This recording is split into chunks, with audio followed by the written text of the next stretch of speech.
Welcome to KX News on the Go. I'm Chance Thicklin. We recently learned that even more records tied to the Ray Holmberg case are now on the way. North Dakota's Attorney General Drew Wrigley tells us his office is preparing to release additional files, possibly tens of thousands of pages. It comes after Holmberg, who's 81, was sentenced to 10 years in federal prison for traveling overseas with the intent to engage in illicit sexual activities with minors. Holmberg didn't appeal the sentence, which is Wrigley shows just how strong the case was. So what's next in these documents? Well, according to Wrigley, we could see more text messages, explicit images, and details on how investigators built the case to international travel records that were taken using federal dollars. He says there will be very few redactions, if any, due to our open records laws. Wrigley says they're making sure nothing that doesn't belong in the public is released.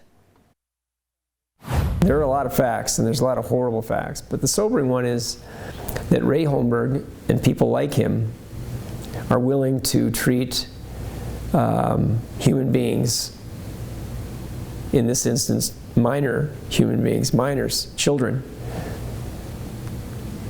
as objects for their sexual gratification with no care for their well-being. Without people like Ray Holmberg, there is no sex industry that involves kids that are being trafficked by other people. Without a demand, there's no supply. The state's BCI has already released its report. There is currently no firm date yet on when the documents will be released, but Wrigley says they're working through the files now. KX News will update you as they are released. New details have also been released about what led to a resignation of a state representative less than 1 week after leaving his position as House Majority Caucus leader. Just Monday, Jeremy Olson submitted his letter of resignation from the North Dakota House of Representatives. State leaders say his resignation follows a harassment complaint that was filed against him. Senate Minority Leader Senator Kathy Hogan of Fargo told KX News, quote, "We received the complaint on Friday. Strict policies were implemented on Friday because the complaint was serious enough that it needed an investigation, and a team was to meet on Wednesday. Jeremy was notified of the complaint Saturday and chose to resign." Hogan says the investigation was never opened because the complaint was withdrawn after Olson announced his resignation. The number of measles cases continues to grow now in North Dakota. According to the North Dakota Department of Health and Human Services, 5 more cases of the measles has been reported in Williams County since Monday. It now brings the total cases in the county and state to 9. All of the new confirmed cases were unvaccinated people, but this time they did not have any contact with the previously known cases. The department says they are currently isolating at home to prevent the spread. They are now asking that if you shopped at the Williston Walmart on April 29th between 2 and 5 in the afternoon to monitor yourself for symptoms because you may have been exposed to the disease. Now, in addition, 4 people were diagnosed who were in Williston schools while they were infectious. Those dates and locations are on your screen. In accordance with State Century's code, unvaccinated students should be excluded from school for 21 days following exposure. HHS and the Upper Missouri District Health Unit are working with schools to notify families and to offer guidance. Here's Andre now with a quick check of your forecast. Well, thank you so much, Chance. And looking here in the capital city, we are starting our day out with those very beautiful conditions, and temperatures are at 40 degrees, so it's a little bit on that balmy side, if you will. But as far as in the Magic City, woo-wee, look at that sunshine, folks. It reminds me of my favorite video game, Super Mario Sunshine. It is just looking quite beautiful, and our current temperatures are at 36 degrees, and the winds are out of the east-northeast at 5 miles per hour.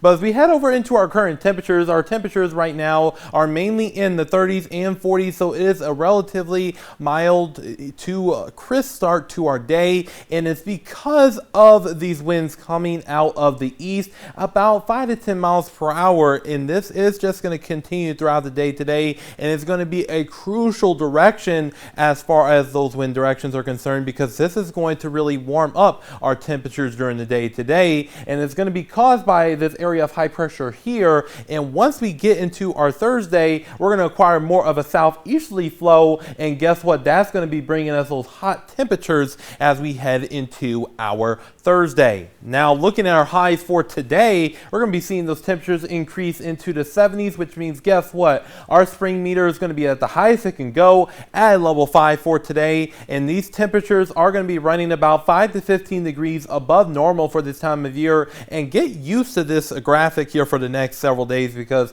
it's going to be very helpful, because it's going to be quite a hot one for sure. Got those details in just a second.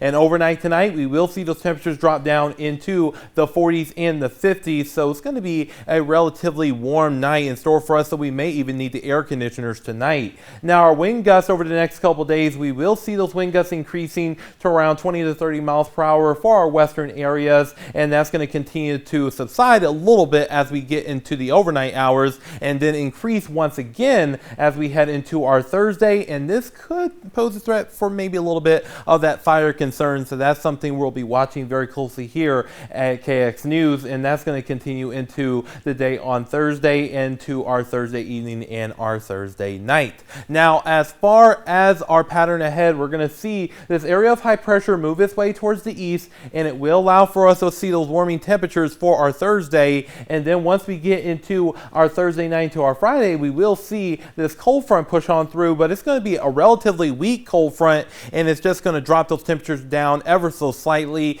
into the above average territory still. So it is just going to be quite a warm time around here, folks. And for our Thursday, we will see those temperatures increase into the 80s. So it's going to be a relatively hot day for this time of year on Thursday. Now, once we get into our Mother's Day weekend, starting on Friday, we will see those temperatures in the mid to upper 70s. But look at that, on Mother's Day Eve and Mother's Day itself, whew, temperatures will increase into the low to mid 90s potentially around here, folks. So this is going to be some serious stuff. So you may want to carry some water and also some sunscreen if you have any sort of Mother's Day plans. I advise to do things by the water or just simply inside with the AC. Now, as far as Williston is concerned, over the next few days, we will continue to see those sunny conditions around here. So that's something to really keep in mind. Now, for Dickinson, we will see those dry conditions too, with breezy winds here and there. Now, as far as the Magic City is concerned, we will see those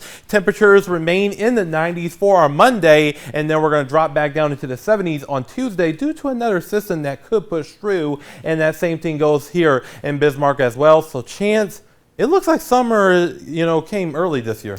Early indeed. Andre, thank you. For everyone here at KX News, I'm Chance Stickland. Have a great day.